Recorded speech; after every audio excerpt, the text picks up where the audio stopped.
నమస్తే. నేను మీ కుప్ప పద్మిని. ఇన్నాళ్ళు మీ సపోర్ట్‌ని నాకందిస్తూ, మీ ప్రేమని నాకందిస్తున్న ప్రతి ఒక్కరికి కృతజ్ఞతలు. ఇప్పుడు చూడబోతున్న ఈ వీడియో కూడా ఖచ్చితంగా మీకు ఉపయోగపడుతుంది.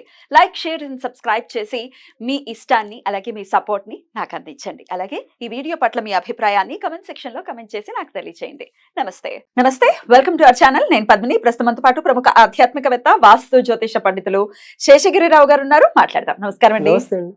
రాసుల వైజ్ గా కూడా వాస్తు ప్రకారం ఎలాంటి జాగ్రత్తలు తీసుకోవాలి అనేది చాలా అద్భుతంగా వివరిస్తూ ఉన్నారండి. ఒక మంచి సబ్జెక్ట్ ఇది డెఫినెట్ గా.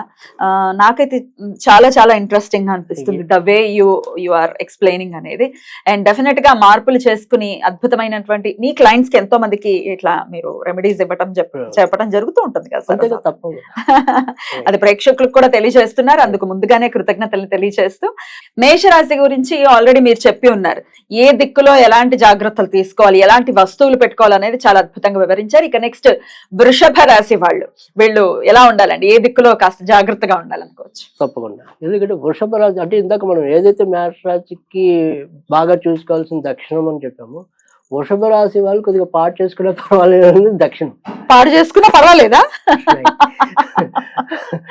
ఎందుకని అంటే కనుక వృషభ రాశి వాళ్ళు జనరల్ గా ఏంటంటే కొద్దిగా మెహర్బానికి పోయో ఆడంబరాలకు పోయో కొద్దిగా ఖర్చులు ఎక్కువ పెడతారు.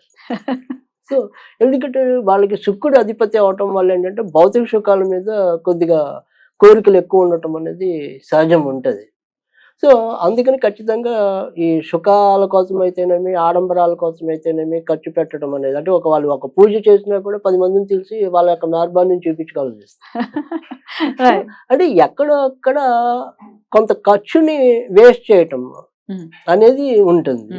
తర్వాత రెండోది వచ్చేప్పటికి ఏంటంటే ఈ వృషభ రాశి ఒకటి, తులారాశి ఒకటి, రెండిటికి శుక్రుడు అధిపతి అవుతాడు కదా.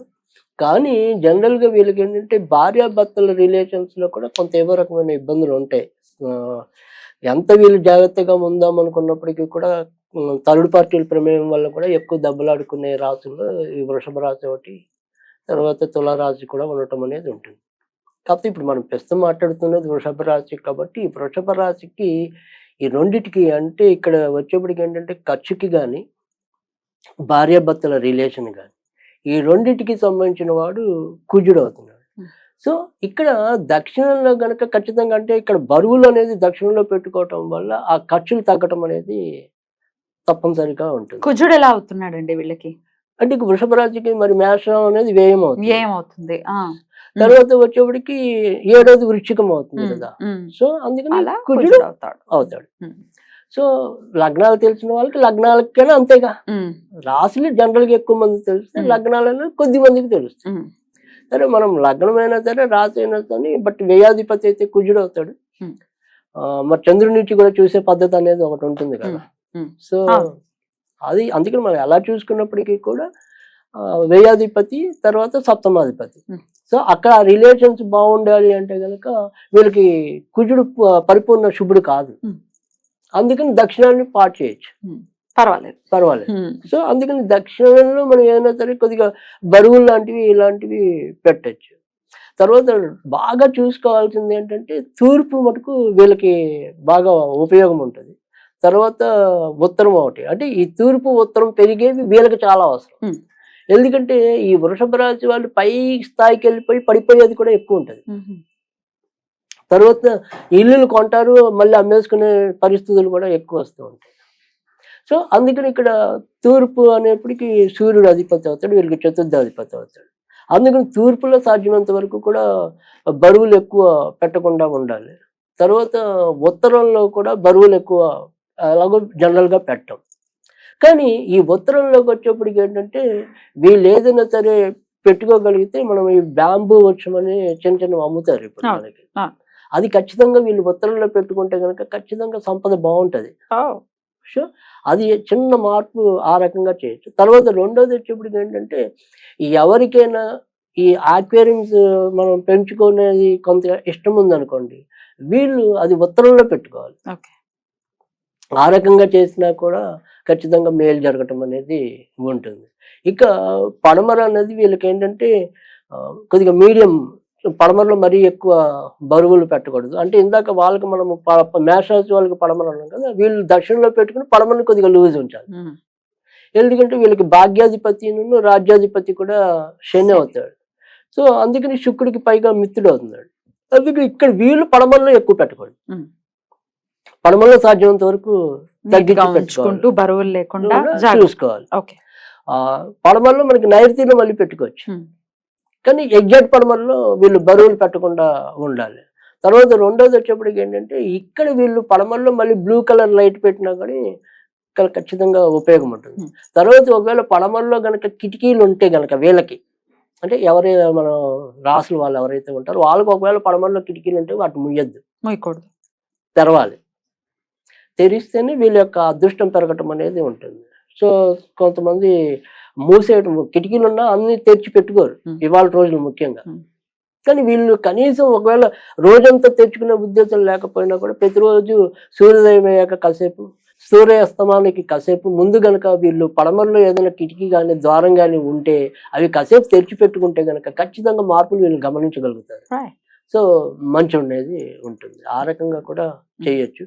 తర్వాత వచ్చేప్పటికి ఇందాక మనం చెప్పాం దక్షిణంలో ఏదైనా సరే వీళ్ళకి అంత మంచిది కాదు అని చెప్పి. సో ఈ దక్షిణంలోకి వచ్చేప్పటికి ఏంటంటే ఏదైనా సరే దొరికితే ఒక ఆంజనేయుడు, అంటే ఇష్టమైతే, దొరికితే కాదు ఇష్టమైన వాళ్ళు ఆంజనేయుడు ఏదైనా సరే అక్కడ దక్షిణంలో బొమ్మ పెట్టాలి. ఆంజనేయుడు అది కూడా సింధూరం కలర్ లో ఉంటుంది.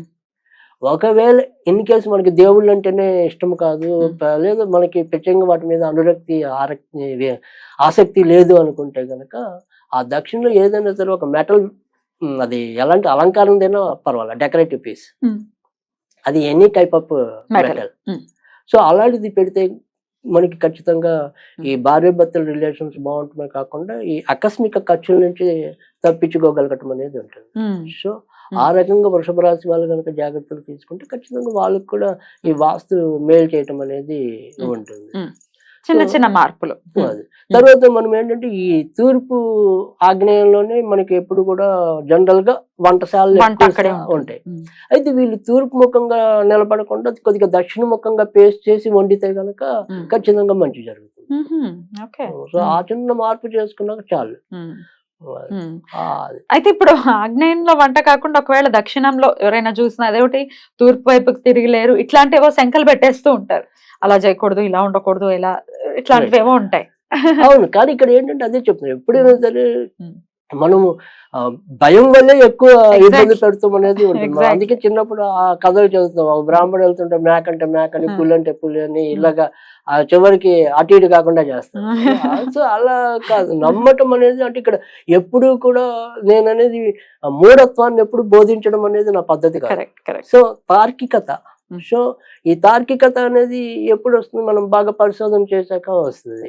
సో నేను అనేది ఏమంటాము తిమ్మిని బమ్మి చేయట్లా, ఉన్న నిజం చెప్పి ఫ్యాక్ట్ చెప్పడానికి చూస్తున్నాను. ఉపయోగం రైట్. సో అలా ఇక్కడ మనకి ఖచ్చితంగా నేను చెప్పింది జాతక పరంగా ఎవరైనా తప్పు అంటే కనుక నా తప్పు ఉంటుంది. సో చెప్తున్నా నేను. సో దాని ప్రకారం అందరికి కామన్ వాస్తు అలా చెప్తాం. సో కొంతమంది ఇళ్ళల్లో మరి చూస్తున్నప్పుడు వాళ్ళు ఎలా బాగుపడ్డారు, ఇంత తప్పు ఉంది అనిపిస్తుంది. ఇప్పుడు వాస్తు నమ్మని వాళ్ళు ఆయనకి అందం ప్రధానంగా ఇచ్చి ఆయనకి ఎలా వీలైతే అలా ఆ రకమైన సౌలభ్యంగా కట్టుకోవటం అనేది. అయినా కూడా మరి వాళ్ళు కోట్లో పడిగెత్తే వాళ్ళు ఉన్నారు కదా, ఎలా అంటే అది ఆయనకు పడింది పడిపోవచ్చు. సో నేను అందుకని ఇక్కడ ఏంటంటే అద్భుతం అండి, చాలా బ్యూటిఫుల్ గా ఎక్స్ప్లెయిన్ చేశారు. ఇక నెక్స్ట్ ఎపిసోడ్ లో మిథున రాశి వాళ్ళు వాస్తు పరంగా ఎలాంటి జాగ్రత్తలు తీసుకోవాలనేది తెలుసుకుందాం. థ్యాంక్ యూ సో మచ్ అండి, నమస్తే.